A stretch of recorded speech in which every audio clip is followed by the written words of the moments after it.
आपको बता दें, नरेश मीणा से जुड़ी बड़ी खबर। थप्पड़ कांड में नरेश मीणा को जमानत मिली है। एसडीएम को थप्पड़ मारने के मामले में जमानत हुई है। जस्टिस अनिल कुमार ने जमानत को मंजूरी दी है। नरेश मीणा की तरफ से अधिवक्ता महेश शर्मा, एडवोकेट फतेह राम मीणा और लाखन मीणा ने पैरवी की। ये बड़ी खबर इस वक्त आप तक पहुंचा रहे हैं। नरेश मीणा से जुड़ी खबर है।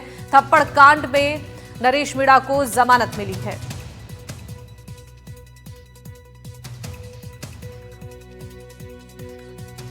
इस पर जानकारी देने के लिए हमारे साथ सहयोगी सोमू आनंद फोन लाइन पर जुड़ गए हैं। सोमू, नरेश मीणा को जमानत मिल गई है, क्या इस पर पूरी जानकारी है?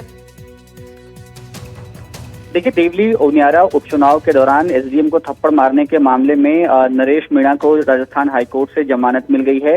हालांकि नरेश अभी जेल से बाहर नहीं आ पाएंगे, क्योंकि जब देर रात समरावता में हिंसा हुई थी उस मामले में भी उनको आरोपी बनाया गया है, जिसकी सुनवाई चल रही है। आज ही प्रवीण भटनागर की बेंच ने इस पर सुनवाई की, लेकिन उन्होंने अपना फैसला रिजर्व रखा है। इसलिए एक बड़े कांड में जरूर नरेश मीणा को राहत मिली है। हाईकोर्ट से उनको जमानत मिल चुकी है, लेकिन दूसरे मामले में क्योंकि अभी फैसला नहीं आया है, फैसला सुरक्षित रखा गया है, इसलिए फिलहाल वो जेल से बाहर नहीं आ पाएंगे। लेकिन बड़ी राहत नरेश मीणा को राजस्थान हाईकोर्ट से मिली। ठीक है सोमू, आपका शुक्रिया तमाम जानकारियों के लिए। आगे बढ़ते हैं। बीजेपी के राष्ट्रीय अध्यक्ष जेपी नड्डा कल एक दिवसीय दौरे पर जयपुर आ रहे हैं। अहिल्याबाई होलकर जयंती समारोह में शिरकत करेंगे। समारोह का मुख्य आकर्षण अहिल्याबाई के जीवन पर आधारित नाटक का मंचन होगा। और बढ़ते हैं आगे, और भरतपुर जिले के पथैना गांव और झारोटी गांव के बीच स्थित प्राचीन हवेली कभी राज परिवार के सदस्यों के लिए एक आराम स्थल था, लेकिन अब यह पूरी तरह से खंडहर में तब्दील हो चुका है। रिपोर्ट आपको दिखाते हैं। भरतपुर जिले से करीब 75 किलोमीटर की दूरी पर स्थित पथैना और झारोटी के बीच में एक प्राचीन हवेली है। यह राज परिवार से जुड़ी हुई है। जब राज परिवार के सदस्य यहाँ आते थे तो आराम करते थे, इसलिए इसे स्थल मंदिर कहते हैं।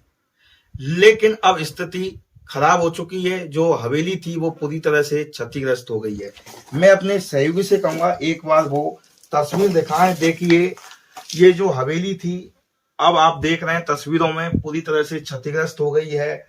झाड़ियां हैं, जो भी पेड़ हैं वो उगाए हैं, क्योंकि अब कोई इसकी देखभाल नहीं करता है। यहाँ कुछ बताया है कि कुछ लालची टाइप के लोग आते हैं, जो जैसा कि बताया है कि यहाँ खजाना हो सकता है, उसके लालच में जगह जगह उन्होंने हवेली को खोद डाला है। मैं अपने सहयोगी से कहूंगा एक बार वो अगर तस्वीर दिखा। देखिए, ये हवेली है, आप देख रहे होंगे पूरी तरह से क्षतिग्रस्त है, लेकिन जिस तरह से लालची लोगों के द्वारा खोदी गई है, तस्वीर आप देख रहे हैं। भरतपुर से एनडीटीवी के लिए नलितेश कुशवाहा।